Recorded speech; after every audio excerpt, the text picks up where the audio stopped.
How's it going, everybody? It's Nick Daniels here, coming at you live yet again with a little topic video. And today, I know, old topic, we're going to be talking about Game of Thrones. So anyway, let's just kind of get right into it here. So if you haven't seen the last season of Game of Thrones, or some of the seasons that, you know, whatever, yeah, you'll probably be spoiled at some point in this little conversation. I can't say specifically to what, because I'm just going to be ranting here in a minute.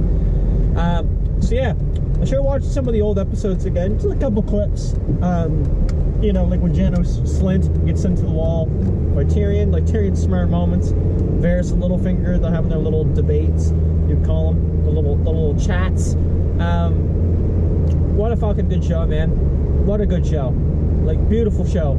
And what happened, obviously, is most people in the world have probably figured out, or at least a majority of them have. And even if they don't watch the show, Game of Thrones Season 8 was terrible, to say the least. It was absolutely terrible. And, yeah, we're just gonna rant on that.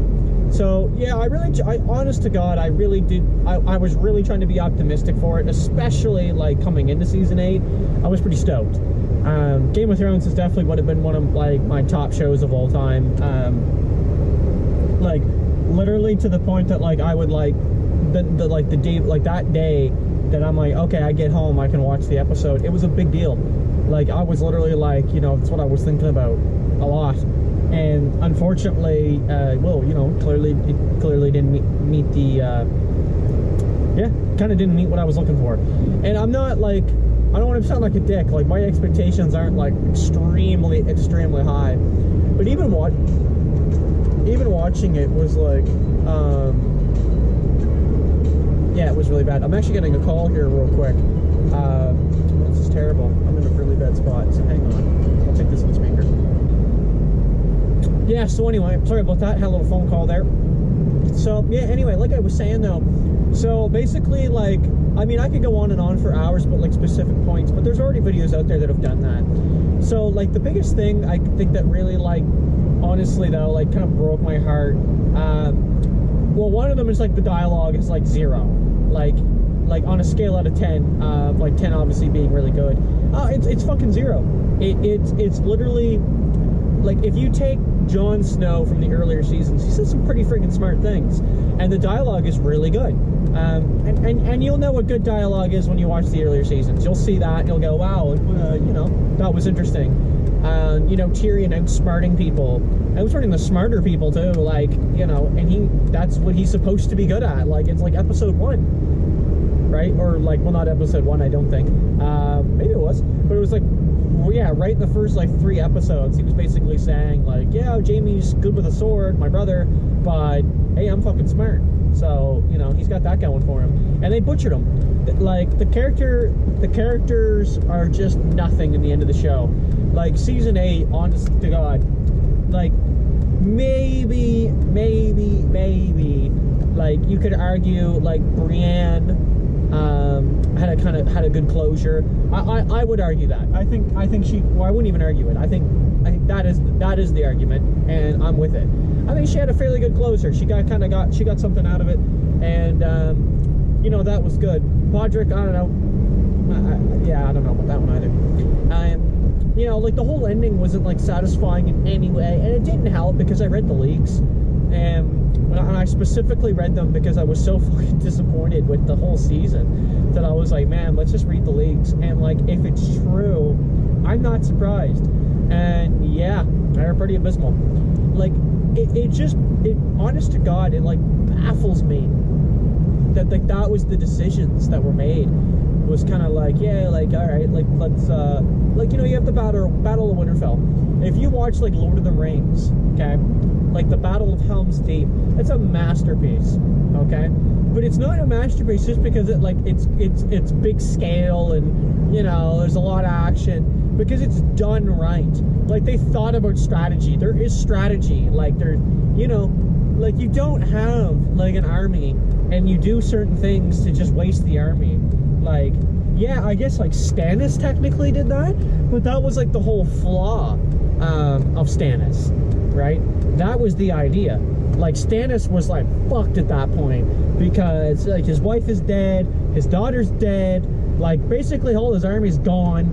Like, Yeah, like, that's the whole point. He did it to himself, and he lost because of it, right? And he just walked an army out there, and they got slaughtered.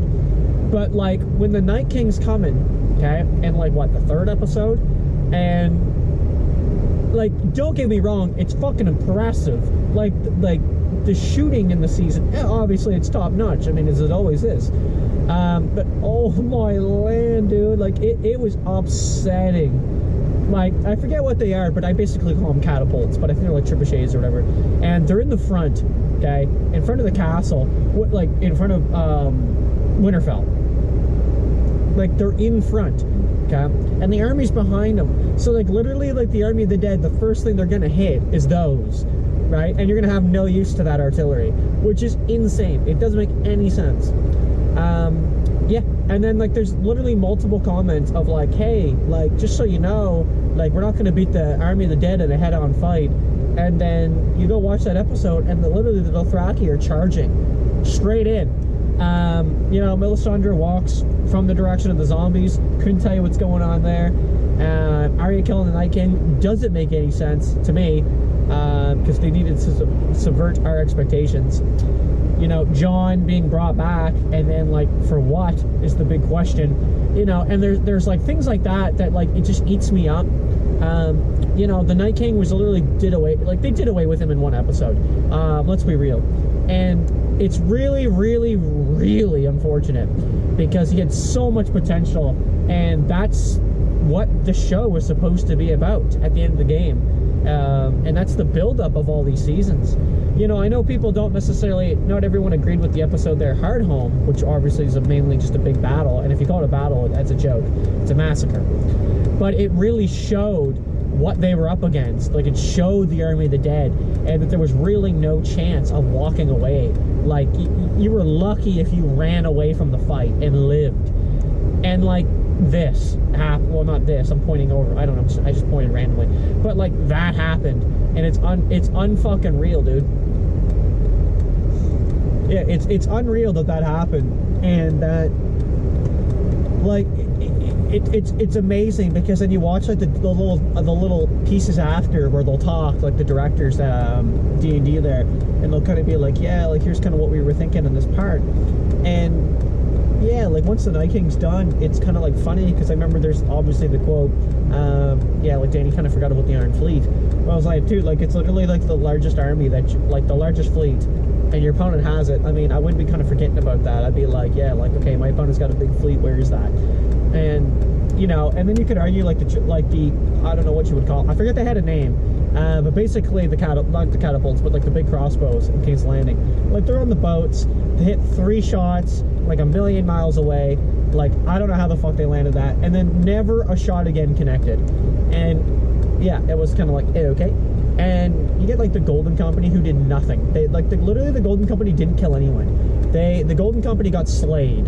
And it's really unfortunate, because, like, they were, again, it was like they were talked right up, and it was like, I'm not even joking, it's one guy and a horse, and then it looked like maybe, like, 200 people standing there, and they're supposed to have, like, elephants and a couple thousand, like 20,000 units. Didn't look like that at all, and they get destroyed by some explosion of a dragon shooting fire. Don't understand it. So, like, don't get me wrong, looks great, doesn't make any fucking sense. Jaime Lannister, dude, honest to God, was, like, starting to be my favorite character. I was really, really rooting for the guy, and I was like, man, I can really get down with this dude, right? Like, I really get where he's coming from, and, you know, in the situations that he's in, but, like, he's coming along, and he's growing as a character, and they, like, butchered him completely in the final episodes. It didn't make any logical sense.